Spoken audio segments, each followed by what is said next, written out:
Ya, soalnya kan buat sekolah.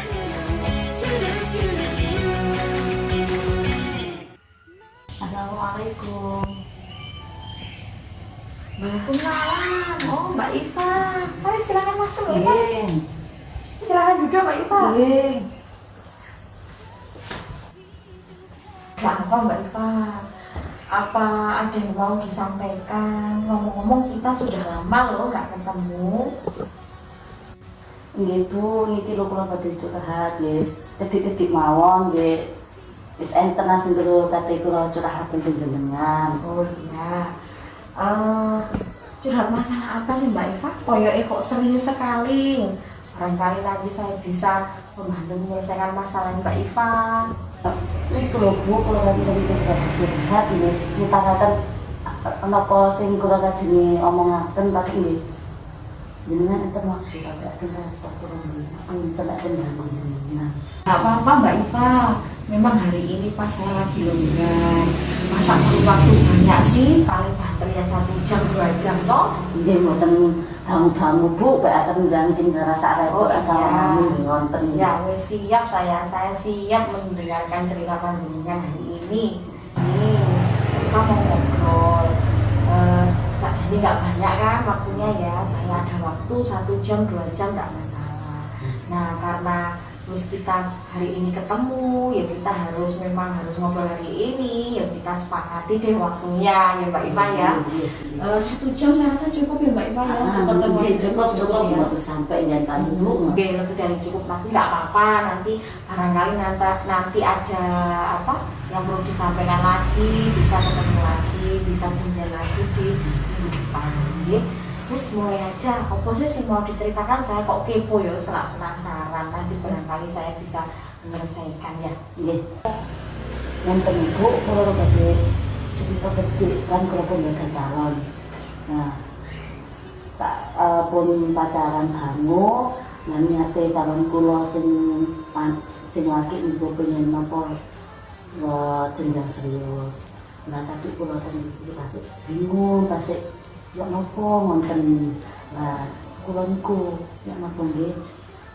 Kula mikir awak kula dhewe nggih mikir rugi keluargane. Nggih nek keluargane saged nrimo kula. Lah kan kula perlu nih kepengin kenal orang tuanya dulu. Mungkin saged nentukaken menilai saya nek kula itu cocok banget bahasa sampeyan.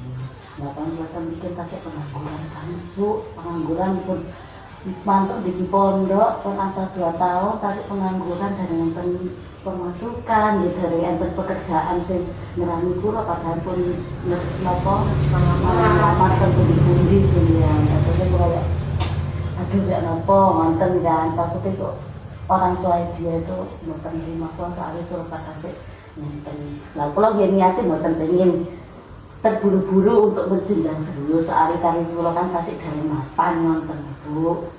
Pun. Oh gitu ya Mbak Iva.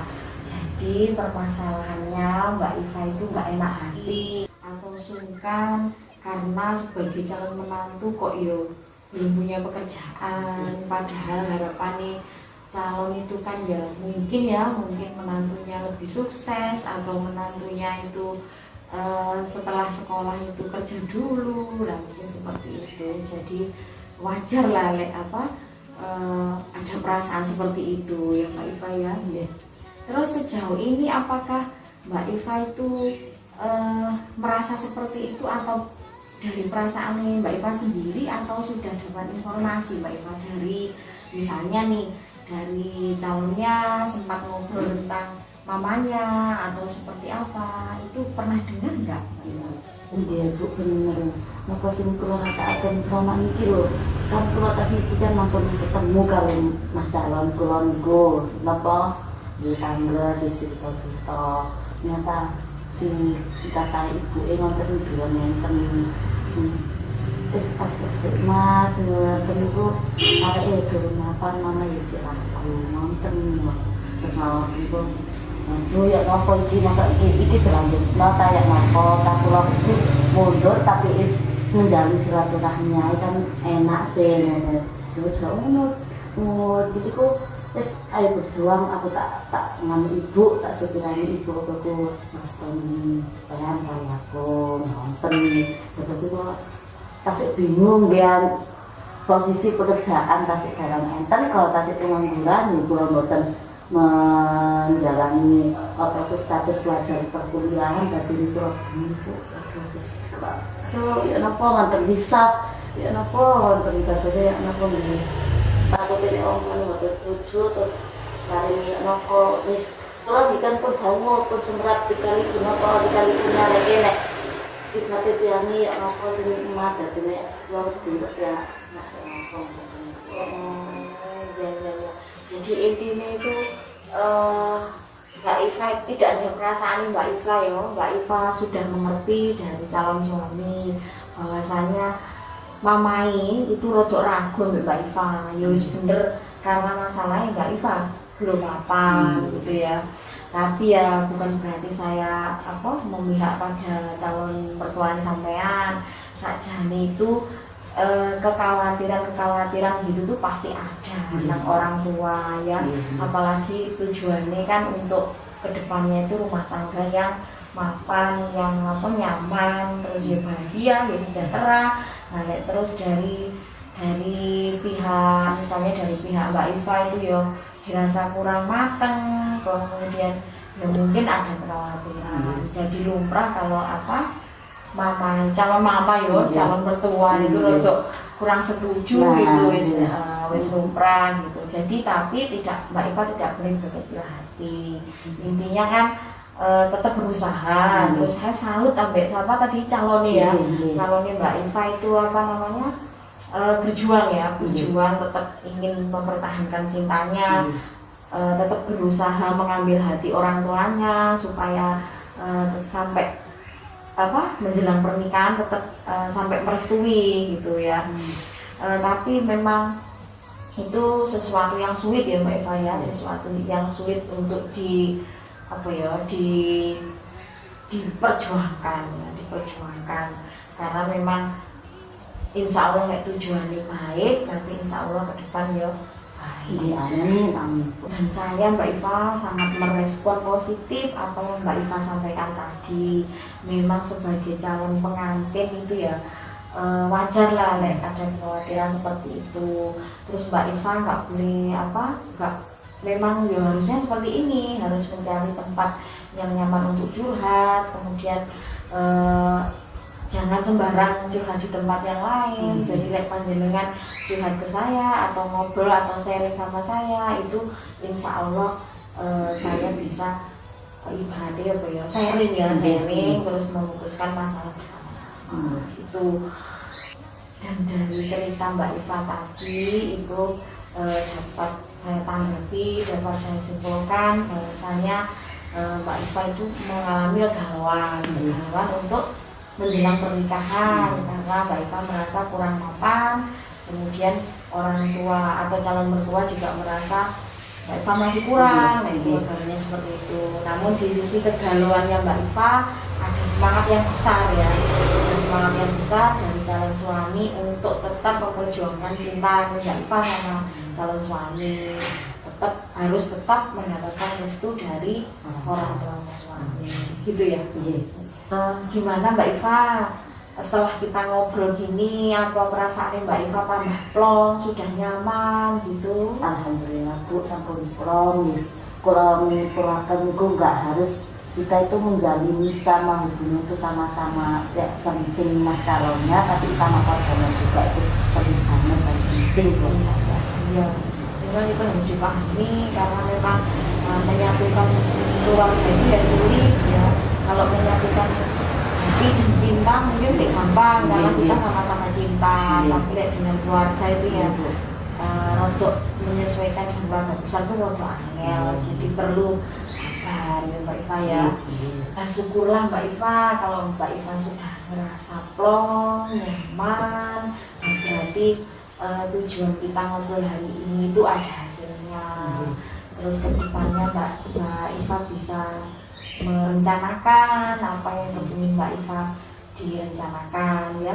Kira-kira apa sih yang direncanakan setelah kita ngobrol hari ini? Yes, kula tasih tetep mados pekerjaan sing menetap, kita sih kepengin kerja sing tak sekiranya kula mapan, cek nggih asal wis dikit si apa ku mertua nggih kita yang saged wis pokoke sing mapan nonton ibu kula pengen kerja yen. Iya. Memang sih harapan kita ketemu ini kan ada keputusan ya, ada keputusan, ada rencana dari Mbak Iva. Kalau Mbak Iva memang punya rencana seperti itu, saya sebagai tempat sharing ya, tempat curhat, saya pastinya mendukung kan kalau rencana tersebut itu positif dan tujuannya baik untuk hubungan Mbak Iva. Memang kan awal dari permasalahan itu tadi kan Mbak Iva dituntut untuk kerja, ya wis dijalani aja mencari pekerjaan dulu. Kemudian kan untuk menuju ke jenjang pernikahan itu kan ya gak gampang ya, jadi harus dipersiapkan kesehatan dan lain sebagainya. Ngomong-ngomong Mbak Iva ini usia berapa sih? 20 kasihan itu. Nah maka itu ya kan ini tau pas banget loh, berarti Mbak Iva sekarang masih usia 20 tahun. Terus kemudian ada problem ya, ada problem yang harus menyusun strategi ya, menyusun strategi untuk ini mendapatkan restu dari orang tua atau calon mertua. Nah berarti kan kesempatan Mbak Iva. Jadi kalau menurut undang-undang atau kesehatan reproduksi ini Mbak Iva kan belum pas ya untuk menikah usia 20 tahun. Jadi kok ya pas banget.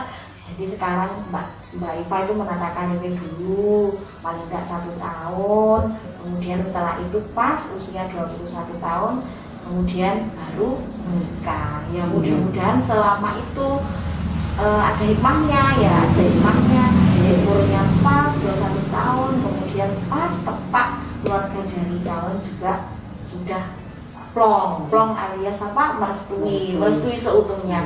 Dari awal sebetulnya mungkin sudah merestui ya Mbak Iva, tapi si ono jam-jamin ya.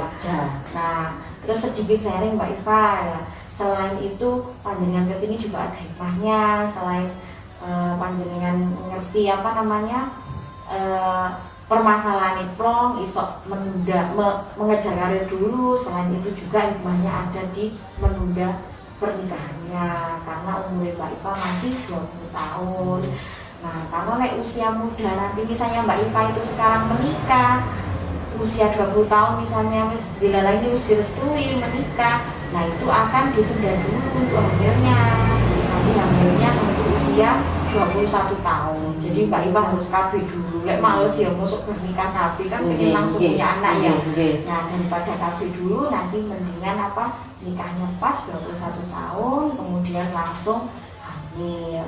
Karena nanti lek hamil itu kurang dari 21 tahun, itu organ panggul Mbak Iva itu si muda, si cilik, diameter panggul itu sama diameter kepala bayi itu nggak seimbang. Akhirnya bayi ini lahir nanti ada kemacetan, jadi akhirnya bisa nanti efeknya cedera otak bayi. Terus anak Mbak Iva malah itu pendek yo, kan sekarang trennya stunting anak pendek dan lain sebagainya. Makanya pas banget Mbak Iva dilala ada permasalahan itu dan dilala Mbak Iva usianya masih 20 tahun. Jadi semua pasti yang dijalani Mbak Iva, yang dijalani Mbak Iva itu semua ada hikmah. Saya mendukung semua apa yang direncanakan Mbak Iva.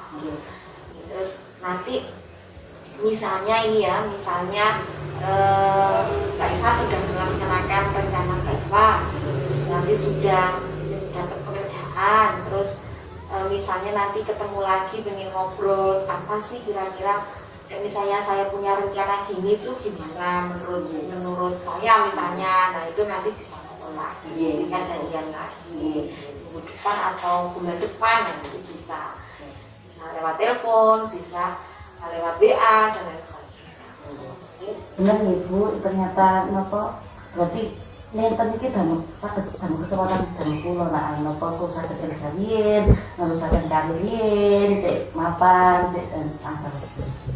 Iya betul Pak. Iya.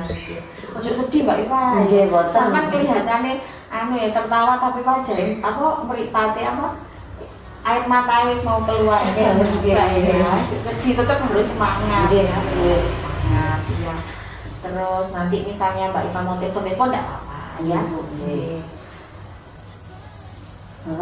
Nggih pun Bu, niki lho pun siang ginan lho pun lebih 1 jam kula niki wonten mriki. Nggih kula sematur suwun pun diparingi saran, diparingi napa pemasukan kangge kula. Wis pun ngapinten nek ngrepoti jenengan, kaya jenengan iki wae sibuk tapi nek nylakaken kula saged bercerita teng jenengan. Oh, nggak apa-apa Mbak Iva, nggak sibuk kok. Saya ya mengucapkan terima kasih. Sampai bisa percaya saya ya sebagai tempat curhat, tempat sharing. Nah itu sesuatu ya yang sangat berharga, penghargaan bagi saya. Sampai bisa mempercayai saya. Nah, saya juga minta maaf Mbak Iva, Mbak menawi sedikit akeh ya jenenge ngobrol kok sing gak enak ya sama sampean. Saya minta mudah-mudahan obrolan kita pada pagi hari ini itu bermanfaat, kemudian barokah ya, barokah untuk Mbak Iva dan keluarga Mbak Iva dan bisa segera mendapatkan restu ya sesuai dengan tujuannya dari mertua ya. Mungkin Bu, kalau pamit pantun ini. Oh iya, makasih Mbak Iva. Silakan ya. Bukan nggak apa-apa.